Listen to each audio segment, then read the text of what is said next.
Então, como nós já lemos aqui, estamos reiniciando, né? O ciclo, o Rocha já comentou também, estamos reiniciando o ciclo de estudos de leitura da Torá. Passamos aí o período de festas. A gente fica até um pouco triste, né? Puxa, acabou, né? Acabaram-se todas as festas, agora só Hanukkah lá em dezembro, mas felizmente temos o Shabat, né? A cada semana para celebrarmos também. Então, Bereshit, Gênesis 1, a partir do verso 1 até o 6, até o capítulo 6, verso 8. Essa é a porção, primeira porção de Gênesis, segundo o calendário judaico. A Haftarah, como lemos aqui, porção dos profetas, Ishayahu, Isaías 42, 5 até o 43, 10. E porção da Brit Hadashah, da nova aliança, Yohanan, João 1, do 1 até o 5. Então, como já comentei, né, temos aqui nesta porção uma infinidade de coisas acontecendo. Vou começar pela criação do universo, a criação da terra, a criação de tudo, né, do homem, combinando com a criação do homem, de Adão. Vamos ter o primeiro Shabat, quando o Eterno cessa de criar. Ele cessa, né, e no sétimo dia ele cessa. Cria durante os 6 dias e no sétimo ele cessa de criar. Então temos o primeiro Shabat, quando o Shabat é estabelecido. E aí nós vemos, né, sempre comentamos, mas é sempre bom reforçar, que o Shabat, sim, é um sinal de aliança entre Deus, entre o Eterno e o povo de Israel, mas ele é para todos, né? Tanto é que o primeiro Shabat foi antes de existir qualquer Israel, não tinha nada disso, né? Era Adão e Havá e o Eterno. Então toda a humanidade é convidada a celebrar o Shabat. Aí temos justamente Adão e Havá, Adão e Eva. Vamos ter as duas árvores, né, o relato sobre as duas árvores, a árvore da vida, que ficava no centro do jardim, do Éden, e a árvore do conhecimento do bem e do mal. Vamos ver as consequências do pecado de Adão e Havá, do pecado do homem e da mulher.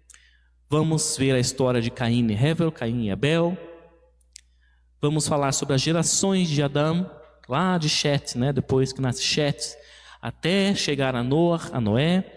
E por fim, antes de encerrar essa paraxá, né, lá no capítulo 6, vamos ver sobre a corrupção do ser humano, né, o ponto que chegou em, entre aspas, pouco tempo, né, o nível de corrupção do homem. E aí nós vamos ver na paraxá seguinte a questão justamente de Noé e o dilúvio, né?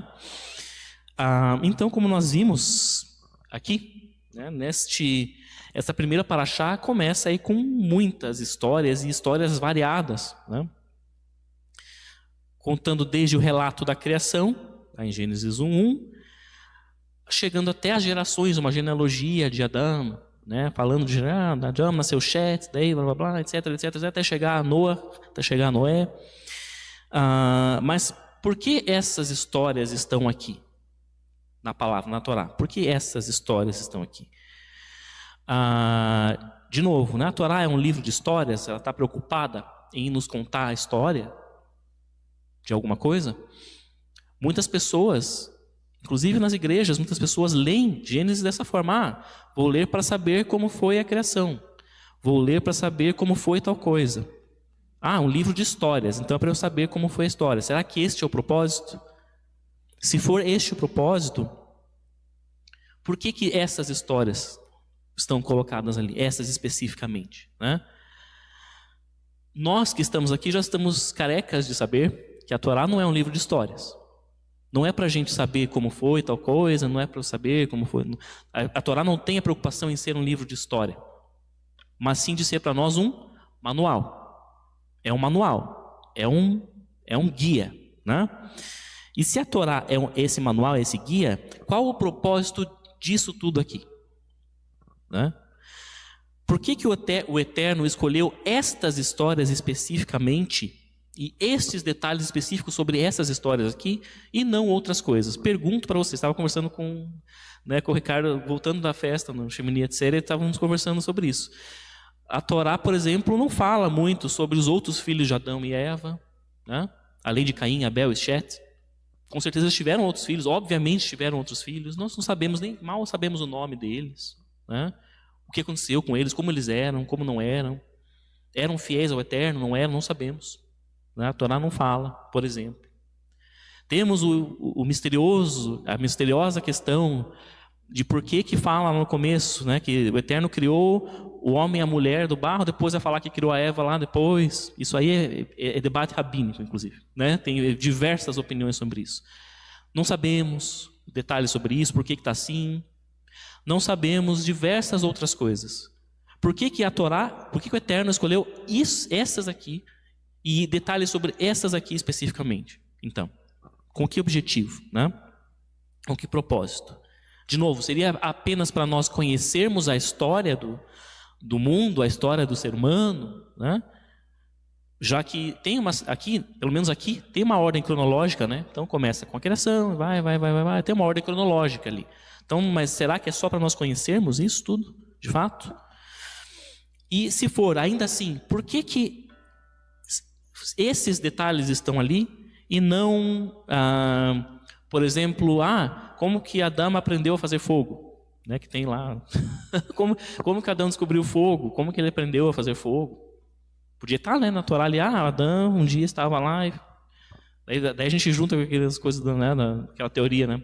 Foi lá, né, batendo pedrinha, daí saiu faísca. Mas a Torá não fala como que Adão descobriu isso, se ele já nasceu sabendo, né?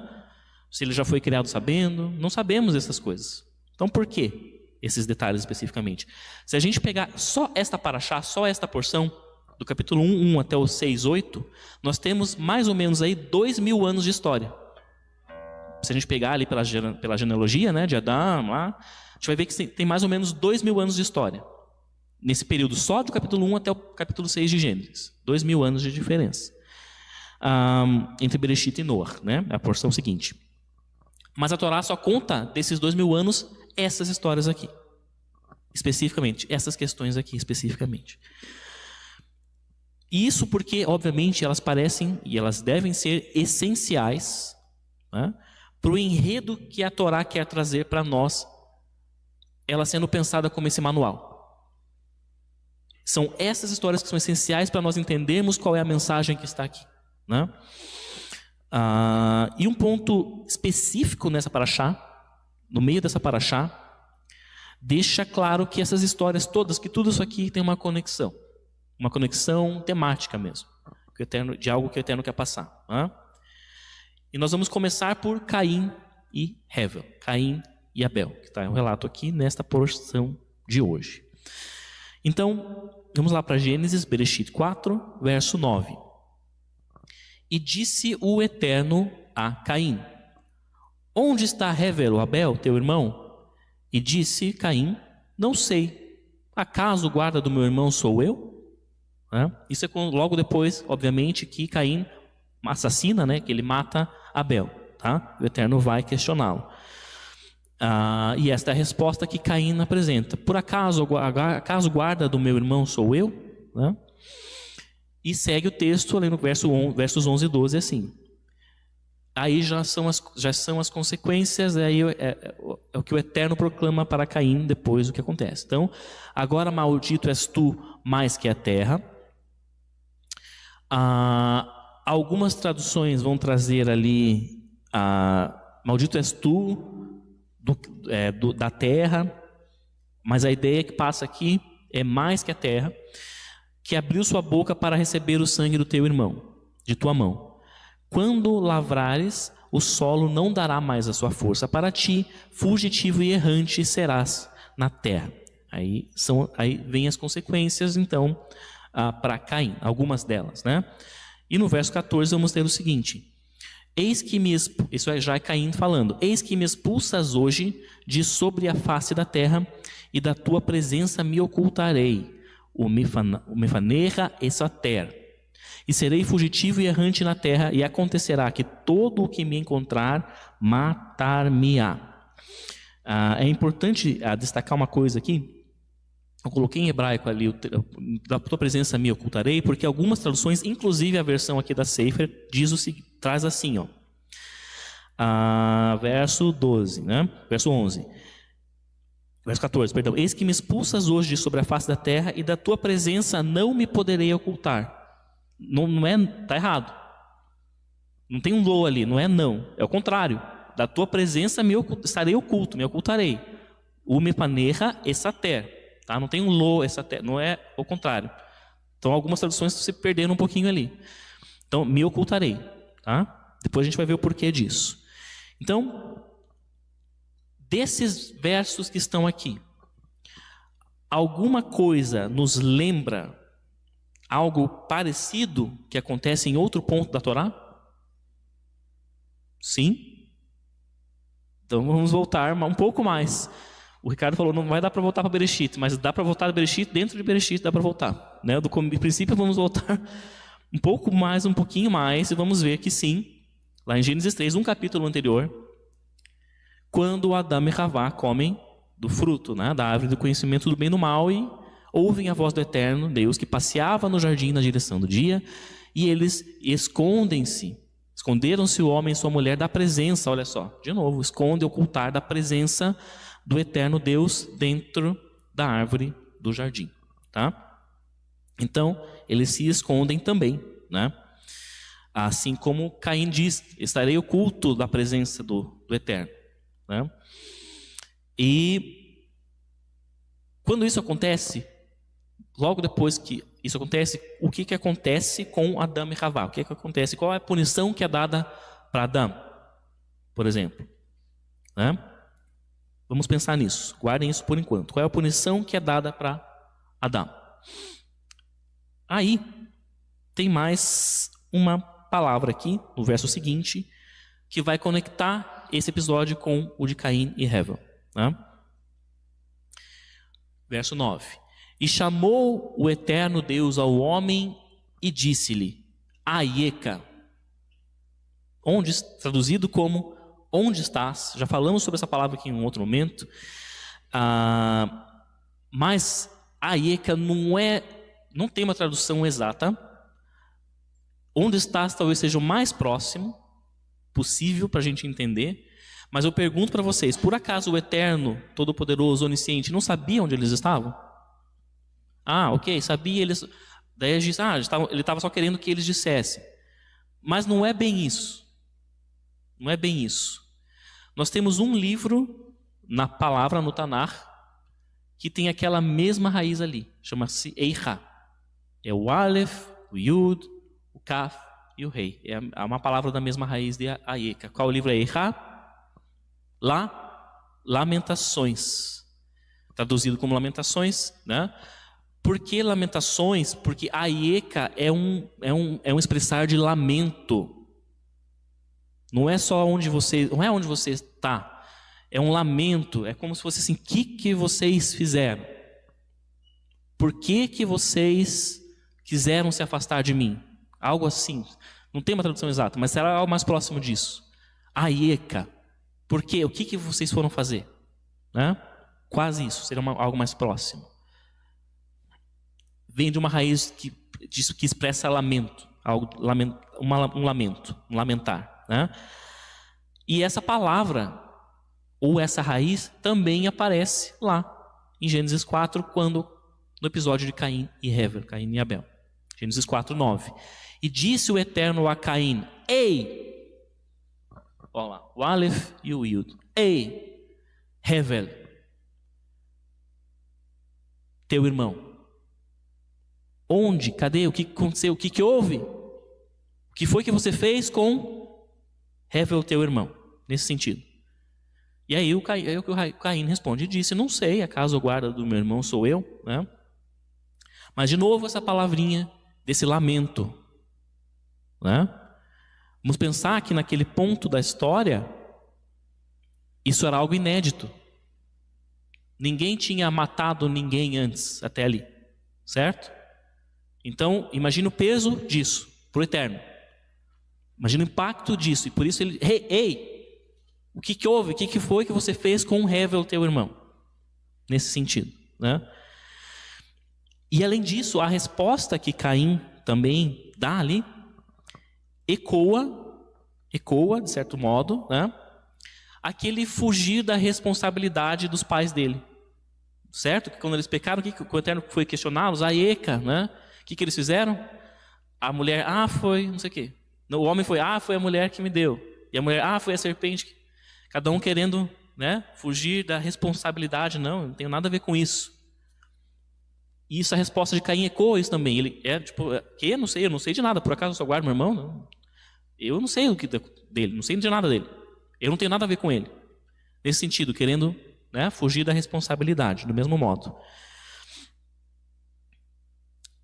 que os seus pais fizeram quando eles pecaram.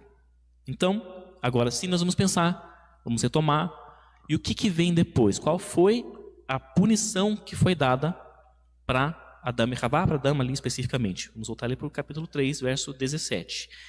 E ao homem, a Adão disse: porquanto escutaste a voz de tua mulher e comeste da árvore de que te ordenei, dizendo, não comerás dela. Maldita é a terra por tua causa, com fadiga comerás dela todos os dias de tua vida. Né? Essa é a punição que é dada para Adão. Adão e Havá, mas ali especificamente para Adão. Né? E algo similar a isso aqui foi dito para Caim.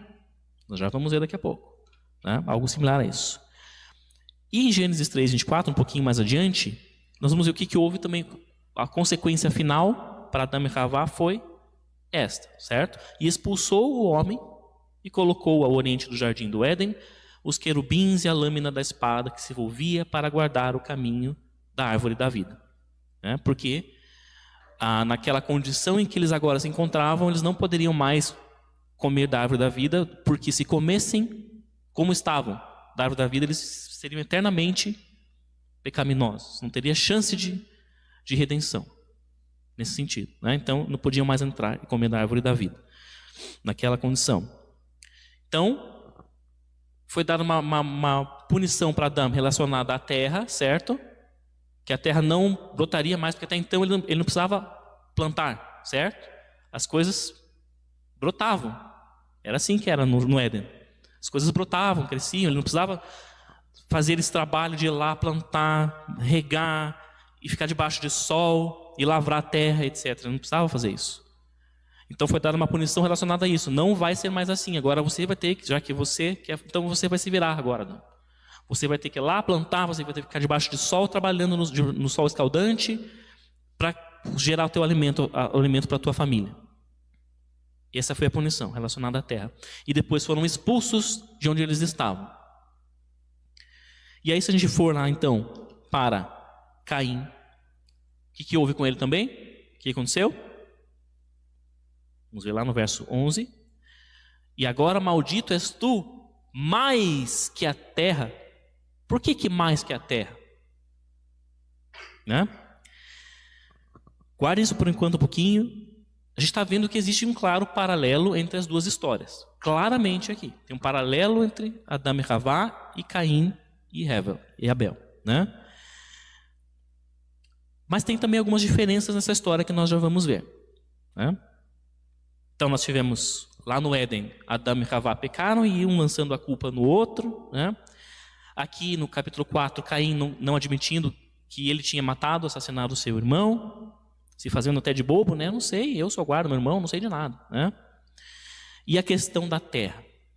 O que tem a ver? Por que aqui fala para Caim que ele é maldito mais que a terra? Né? Porque a terra já estava amaldiçoada por conta do pecado de Adão e Havá. A terra tinha sido amaldiçoada, correto? Então o que ele faz, ele torna ele maldito ainda mais do que a própria terra que já era amaldiçoada. Esse é o sentido. Mais do que a terra que já estava amaldiçoada por conta do que tinha acontecido antes. Né?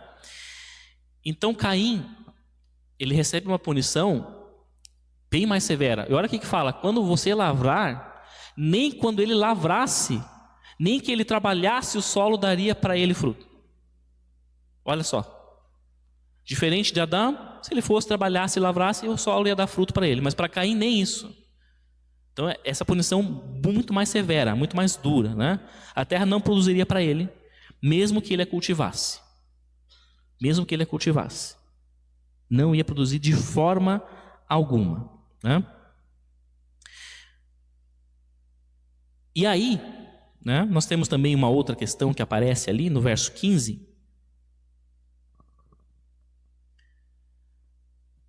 que deixa claro que para Caim foi tudo mais severo, mas tem um detalhe ali também, que os rabinos comentam. Já vamos comentar sobre isso, né?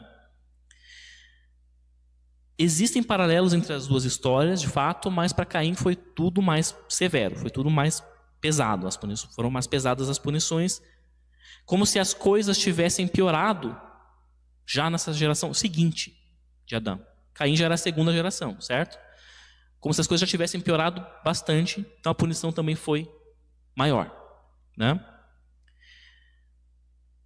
E aqui no verso 15 vai falar, inclusive, disse o Eterno, por isso, quem matar Caim, daí a tradução vai trazer o seguinte: 7 vezes será vingado. E a gente fica, né? O que é isso? A palavra em hebraico que aparece ali é Shivatayim. Shivatayim, né? Da raiz Sheva, 7, enfim. Os rabinos comentam, a maior parte deles, pelo menos, que isso aqui significa, na verdade, na 7ª geração. Não que 7 vezes alguma coisa. Na 7ª geração. Como assim? Que apenas na 7ª geração Caim seria morto. Depois de 7 gerações. Ele poderia ser morto. E é o que acontece, se vocês lerem lá. Lamer, que é o 7º depois, da 7ª geração, é que mata Caim. É nesse sentido. Tá? Esse Shivatayim aqui é na 7ª geração que ele seria morto. Até então ninguém poderia tocá-lo. Ele continuaria vivo ali, errante pela terra, né? Durante 7 gerações, nesse aspecto. Ainda assim, uma punição bem dura, né? Porque ele questiona, recebi a minha punição, no verso 15, né? Um pouco antes ele fala, minha punição é muito mais dura. É tão grande o meu delito que não se pode suportar, ele fala assim ainda. Imagina, ele acabou de matar o irmão, é tão grande o meu delito assim que eu recebo uma punição mais dura, né? E a resposta do Eterno para ele é essa, né? E ele fala, tu me expulsas hoje da face da terra, de novo, me oculta a tua presença, serei errante e fugitivo, e todo que me encontrar vai me matar. E aqui, esse todo que me encontrar, não se refere só a outras pessoas. Lembra que tinham poucas pessoas na terra, provavelmente, nesse momento, né? O que ele está falando ali? Que ele tinha perdido sua condição de dominar os animais, por exemplo. Quando ele fala todo que me encontrar vai me matar, é nesse aspecto. Eu vou ficar errante, vou ter que ir para o deserto, vou ficar vagando pela terra, e se um animal me ver, ele vai me atacar e vai me matar. Nesse sentido também que ele diz. E aí que o Eterno fala, não, você vai ter um sinal. Não sabemos o que é esse sinal, os rabinos também discutem sobre o que é, o que não é, mas você vai viver durante 7 gerações. Shivatayim. Esse é o sentido dessa palavra. 7 gerações, ninguém, nenhum animal, nenhuma pessoa vai poder te assassinar, te matar. Você vai, né, viver aí durante 7 gerações, nesse aspecto. Mas falamos que as coisas tinham piorado nessa geração, então, provavelmente, né? E então, assim como o resultado desses pecados, da questão de Adão e Havá terem comido do fruto, né? Lá o primeiro pecado, e aqui de Caim ter matado seu irmão, se as consequências desses 2 pecados estão ligadas, fala, né, a questão de terra e a questão de ser expulso. Os 2. Teve alguma coisa com relação à terra e foi expulso do lugar. Ambas as situações. Então os resultados também estão conectados. Se as consequências estão conectadas, aquilo que provoca elas também está conectado. Deve estar conectado, né? Também deve ser algo similar. Então, se Adão e Havá eles foram punidos, né, por causa da árvore, daquela fatídica e dita árvore, né, o pecado de Caim também provavelmente está bastante ligado ao que vem daquela árvore do conhecimento do bem e do mal. Provavelmente, né? Então, na verdade, essa história que nós estamos vendo aqui no capítulo 4, também já começa de antes. E nós já falamos sobre isso nos outros anos, mas eu acho importante a gente retomar para fechar esse entendimento e entender o que acontece. Ou para quem não estava, para quem não viu, né, os outros estudos dos outros anos, a gente entender o que acontece aqui. O que está por trás de tudo isso, qual é o tema, qual é a lógica por trás, o que conecta essas histórias. Então, como nós sabemos, no princípio, voltamos a Bereshit, Ricardo. No princípio criou Deus o céu e a terra. Gênesis 1:1. Então, a Torá aqui nos introduz, né, ao Eterno, ao Criador do universo, de todas as coisas, e mostra como o processo em que ele decidiu trazer o homem à existência, trazer o ser humano à existência, né? E a cada dia da criação, a cada dia que o Eterno vai criando algo neste universo e depois aqui desta terra, deste planeta, né? Ele fala uma palavra que é Kitov, que traduzido como viu que era bom, né? Era Elohim Kitov, que era bom.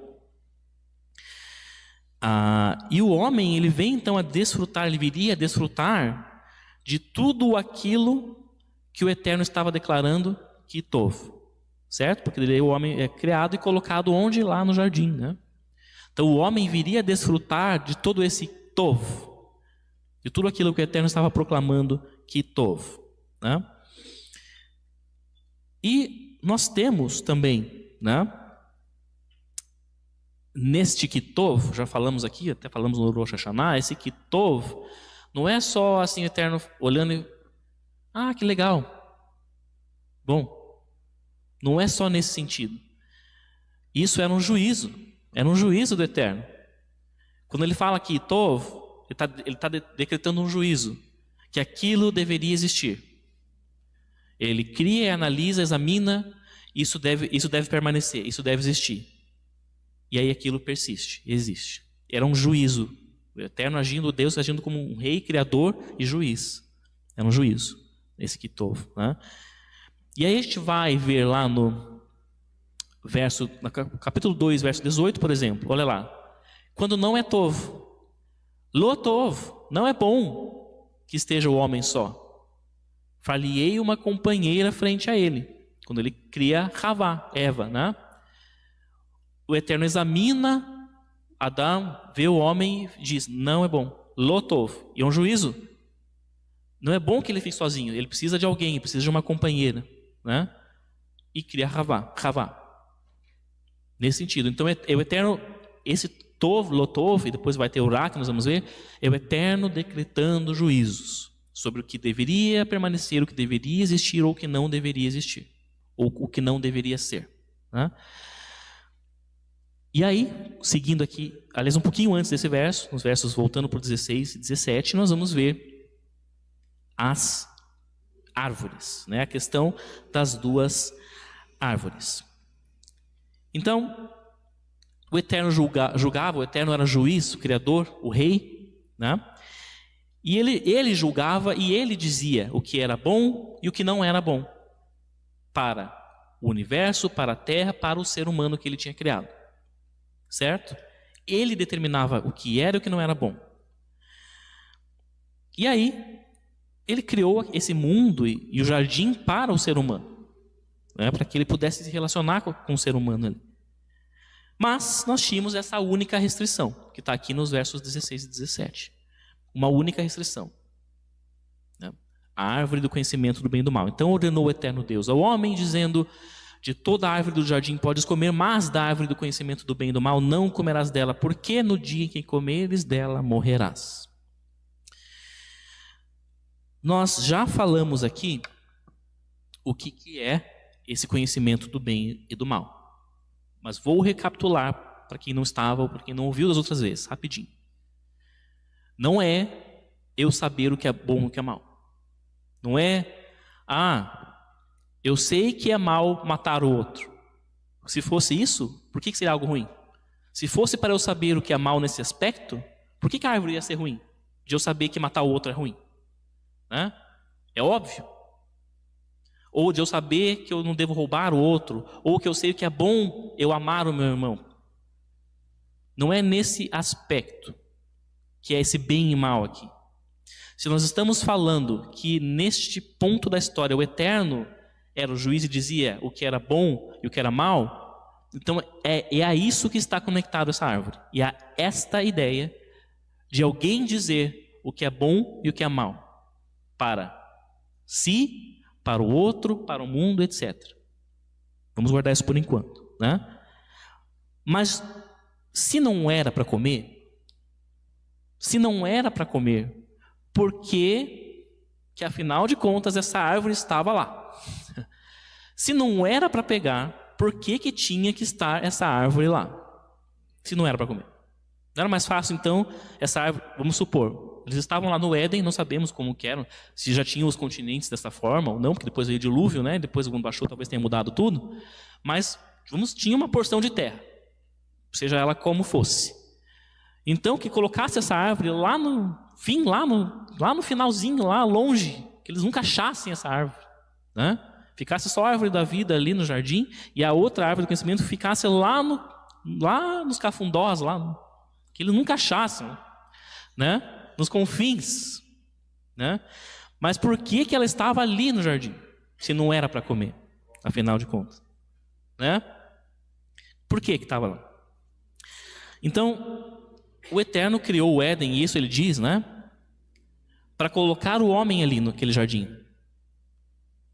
Então o Éden foi um presente do Criador para o ser humano, para o homem e para a mulher, para Adão e Havá. Foi um presente, era um presente, de certa forma. Porque naquele jardim ele se relacionava com eles. Por isso que fala, né, que a voz... E aí nós temos, claro, temos todos os detalhes aí, né? Porque a voz passeava, por acaso voz anda, por acaso voz passeia, né?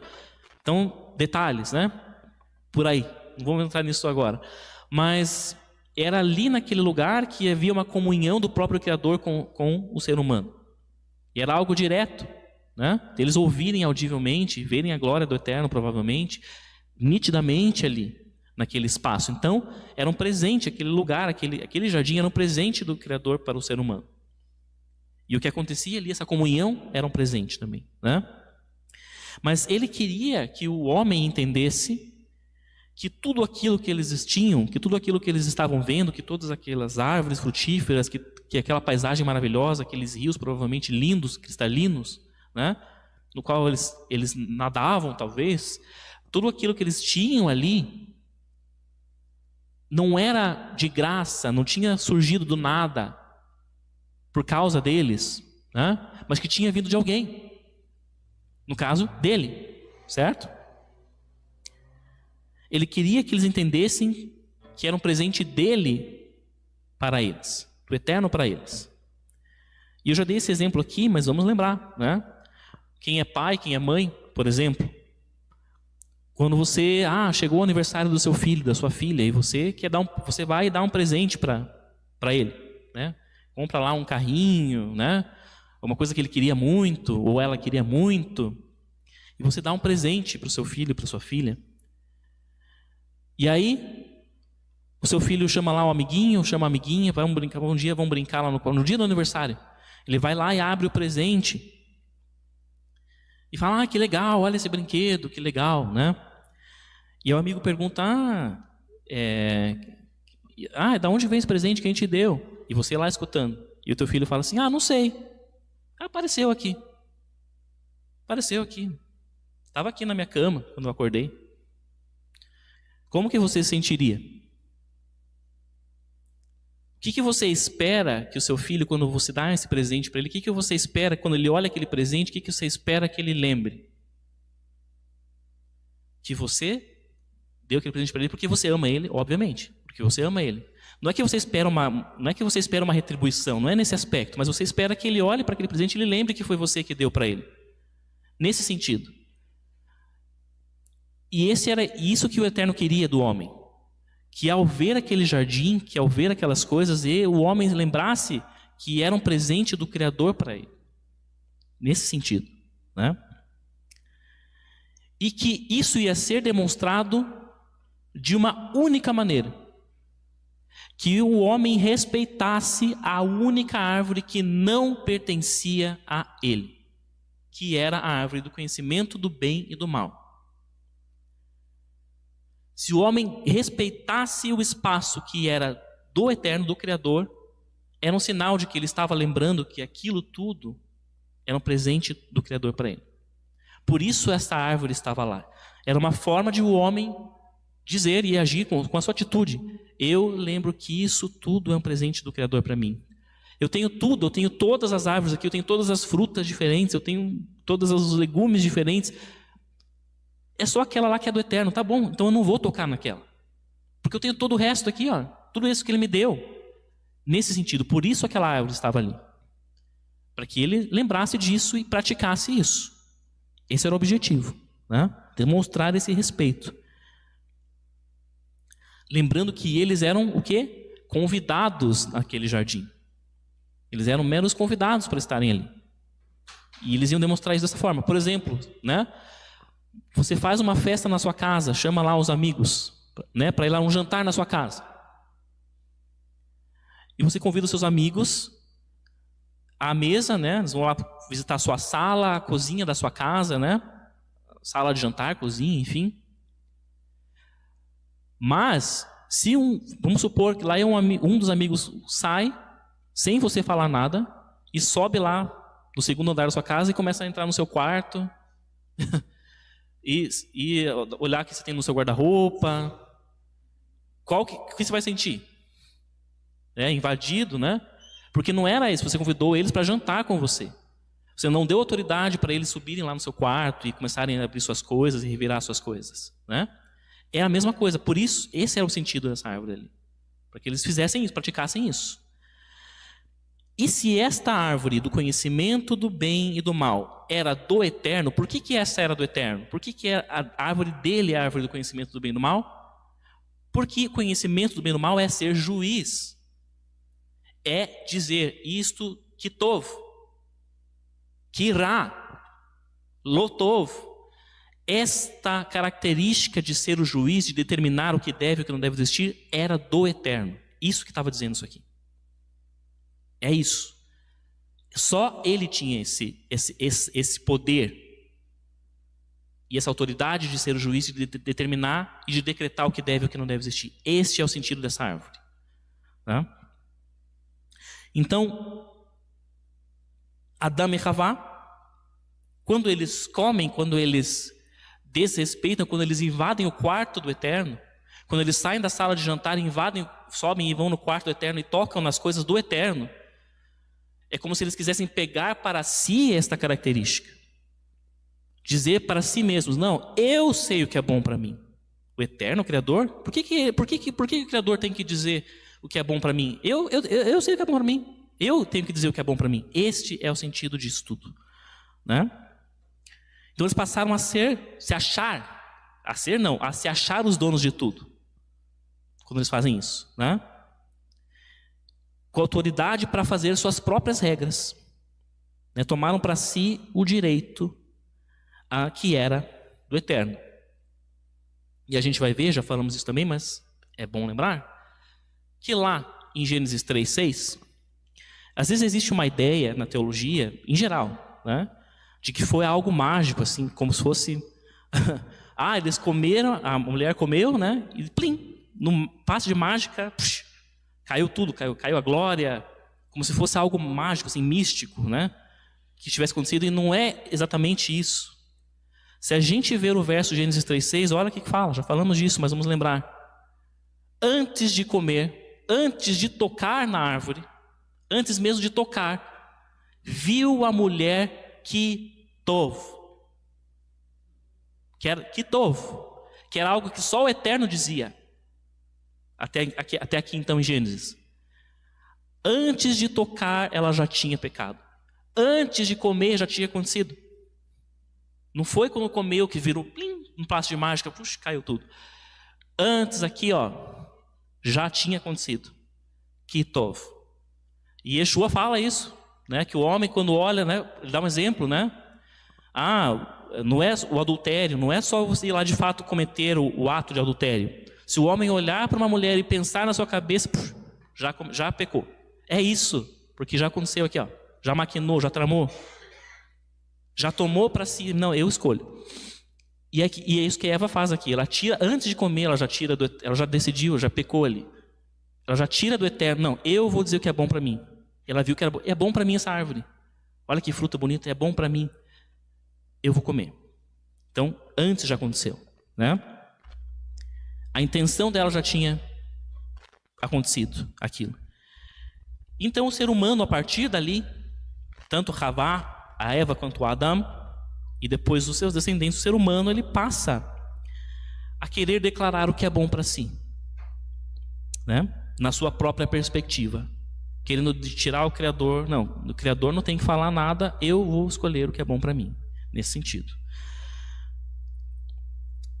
O que eu quero se torna bom, né? E o que eu não gosto, o que eu não quero se torna mal.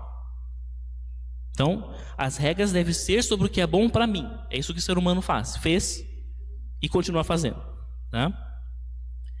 Então, quando o homem peca, o que acontece? Deus amaldiçoa a terra, como nós vimos aqui. Deus amaldiçoa a terra, né? Dizendo que ela não produziria mais espontaneamente como era até então. Eles iriam ter que trabalhar para ela produzir. Como se ele dissesse assim: vocês estão dizendo então para mim que vocês agora querem ser os donos de tudo? Tá bom. Então eu não vou fazer mais brotar nada. As coisas não vão mais brotar sozinhas. Já que você se acha dono da terra, Adão, você vai lá e você vai plantar. Você vai trabalhar debaixo do sol. Você vai fazer o teu próprio alimento. Produzir o teu próprio alimento. Esse é o sentido, né? Já que vocês querem ser donos de tudo, já que vocês querem dizer o que é bom para vocês ou não, então vai lá. Então você vai se virar agora, nesse sentido, né? E ele os expulsa do jardim e ele os afasta de si, né? Daquele jardim onde eles tinham até então aquele ambiente de comunhão direta com o Criador. Ele os afasta de si, os expulsa de lá, né? E aí, vamos lá para Gênesis 4, 7. Isso aqui é a resposta, né, do Caim, de novo. Perdão, isso aqui é que o Eterno fala para Caim: porventura, se podes bem suportar, e se não, na porta jaz o pecado, e a ti é o seu desejo, mas tu podes dominá-lo, né? Se podes bem suportá-lo, né? Bem de novo ali, né? Então Caim tinha decidido, né, pelo que era bom para si, conforme o seu desejo. Por quê? Por que ele mata o Abel mesmo? Inveja, né? Porque ele estava se sentindo ofuscado pelo seu irmão. E no seu coração ele decide: não é bom, Lotov, que o meu irmão continue me ofuscando. Por isso ele comete, né, o assassinato. Por isso ele faz o que ele faz. Porque não é bom que esse cara continue aqui. Para mim não está bom. Então ele não vai existir mais. Vejam que é isso, no fim das contas, né? É isso.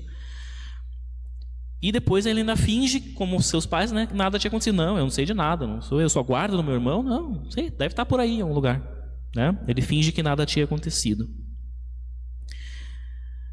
Assim como Adão e Havá, Adão e Eva se esconderam do Eterno, né? Então o Eterno agora se esconde de Caim. Quando a gente viu lá, né? Eu estarei oculto da tua presença, Caim fala, né? E a terra é amaldiçoada, e Caim recebe uma maldição maior do que a da terra ainda. Então, nos últimos capítulos aqui dessa porção de Bereshit, nós vamos ver que, conforme a genealogia de Adão avança, né, nas suas gerações, nós vamos ver ali depois mais de 1000 anos de história nessas gerações, em que as coisas começam a ficar cada vez piores. Pior, com o ser humano nessa condição de se achar o juiz de si próprio e dos outros, né? E assim vai, até chegar ao ponto em que Gênesis 6:5, e o Eterno viu que Kirabaraá. Se o Eterno diz que Kiraá, ele está falando não vai existir mais. Isso aqui não é só um Kiraá, é Kirabá, que enorme a maldade. Então ele estava farto. E vamos pensar, falamos aqui vamos pensar no período de tempo desta porção. Então cerca de 2000 anos de história. Só 2000 anos, o homem chegou num ponto de corrupção que o Eterno diz isso, né? Hoje, nosso mundo, a gente está num ponto da história que a gente está vendo o que está acontecendo aí fora, que talvez a gente esteja próximo disso, provavelmente, né? Mas vamos pensar que o tempo que nós tivemos pós-dilúvio até o momento atual é bem maior do que só 2000 anos. Então pensem como que foi rápido, né, aos olhos do Eterno, essa corrupção de um nível absurdo, gritante. O Eterno chega a ponto de chegar a isso. Por isso que ele faz o que faz. Porque se continuasse como estava naquele momento, o negócio ia ser muito mais rápido do que estamos vendo agora. Agora estamos vendo um nível de corrupção grande, mas olha, temos aí, sei lá, pelo menos uns 3, 4 milênios depois do dilúvio, né? Então foi tudo muito rápido. E o Eterno fala, não vai mais existir. Kirá, bará, chega. Né? Ele decreta isso, é um decreto. E ele se entristece e se arrepende, né? Porque ele fala, puxa, não era esse o plano que eu tinha, não era isso que eu queria. Eu queria me relacionar com eles, eu queria estar naquele jardim com eles, todos os dias, como era, no princípio. Né? Mas, esse era só o começo da história. Tanto é que, de tanto que o Eterno sente isso, e quando ele fala para Adão e Havá, Aieca, né, aquele lamento, quando ele dá a punição para eles, falamos isso aqui no ano passado, e ele os expulsa do jardim, lá no Gênesis 3, 24, tá? A palavra que ele usa, não está aqui, é Vayashken. A palavra que a Torá usa quando fala que expulsou o Eterno, o homem do jardim, é Vayashken, que é a mesma raiz de Mishkan, que é o tabernáculo. Já querendo dizer que, estou expulsando vocês, mas vai haver um modo de voltar. Eu quero que vocês entendam que vai ter um jeito de voltar, de vocês voltarem a ter essa comunhão comigo. Mishkan é o tabernáculo, né? Então, desde o início já tinha ali, apesar de tudo que aconteceu, já tinha uma chave, um caminho de volta apresentado ali pelo Eterno, né? Que era o propósito dele. E aí, como nós lemos aqui na porção da Brit Hadashah, nós vimos que Yohanan, João, né, o apóstolo João, ele faz um claro paralelo entre Bereshit, entre Gênesis, colocando Yeshua naquele contexto. Né? No princípio era a palavra. Quem? Yeshua era a palavra, ele próprio. Né? E uma das coisas que ele fala nesse início é: nele estava a vida e a vida era a luz da humanidade. Então a luz brilha nas trevas e as trevas não a suprimiram. E eu acho muito interessante a gente lembrar, e a gente já falou isso aqui, mas eu gosto de dizer toda vez, que eu acho aqui, nesse caso, a tradução aqui da Sefer, eu achei ela perfeita, e não sei por que eles traduziram assim, porque a maioria das Bíblias vai trazer o seguinte, né? Gênesis 1, 3 e 4. E disse Deus, haja luz, até como lemos aqui em português, fala, haja luz, e houve luz.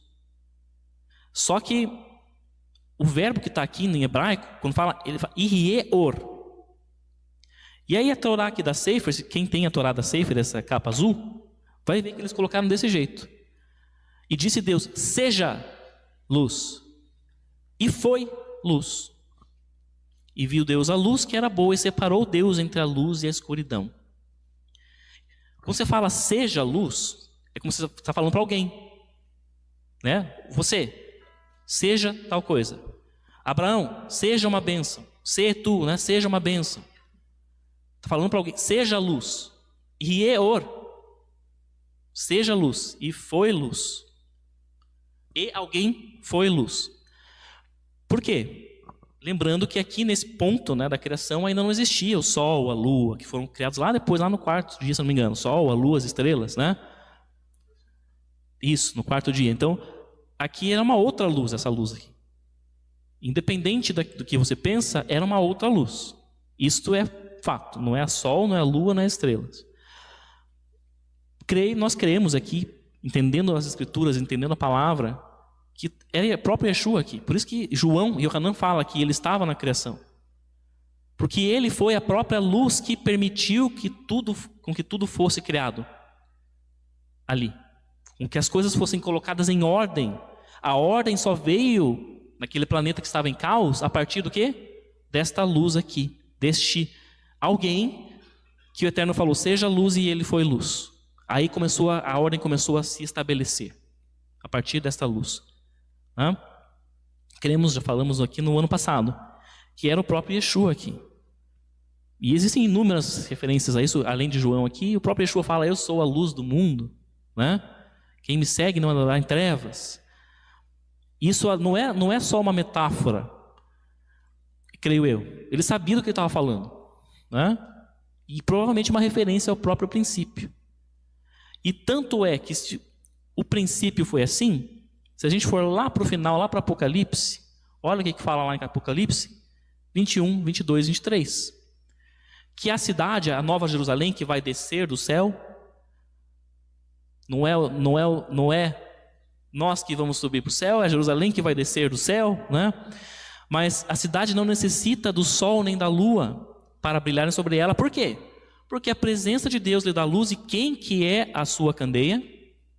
O Cordeiro. Assim como foi, muito provavelmente no princípio, assim será também lá no final, no novo Éden, vamos colocar assim, na Nova Jerusalém. Yeshua foi aquela luz no princípio e voltará a ser a luz, ele próprio estará iluminando no final. E aí pela eternidade, né? Sem mais corrupções. Então, nós vemos que desde o início o caminho estava apontado, né, pelo Eterno. Apesar de tudo que veio acontecer, apesar de tudo que o homem veio a fazer, a querer tomar o juízo para si, o caminho estava apontado desde o início. O caminho de retorno, o caminho da chuvada, de volta para o Eterno, né? E esse caminho envolve entrar nessa luz.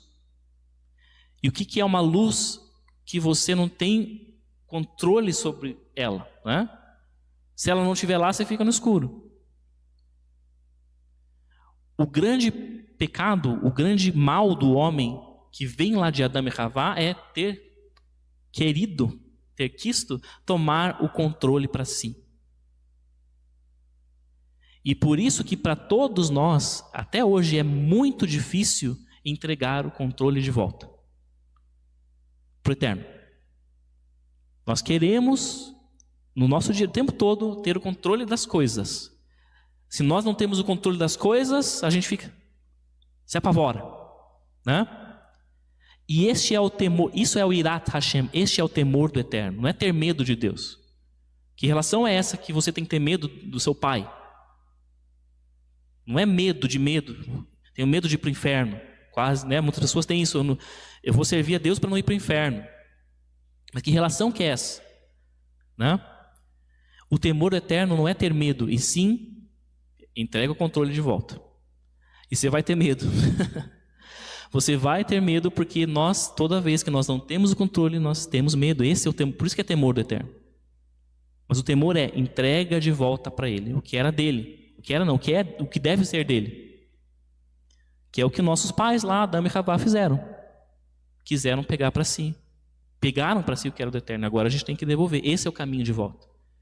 E existe um meio para isso. Um meio que o Eterno desde o início colocou. Que é esta luz. Que mostra o que é luz e o que é trevas. Né? E só estando nós nesta luz, nesta palavra, que Yeshua é a própria palavra, que nós conseguimos fazer esse caminho de volta. O processo, né, de voltar esse caminho. Amém? Então agradeço a todos pela atenção. Hoje estão para fazer o encerramento com a bênção final.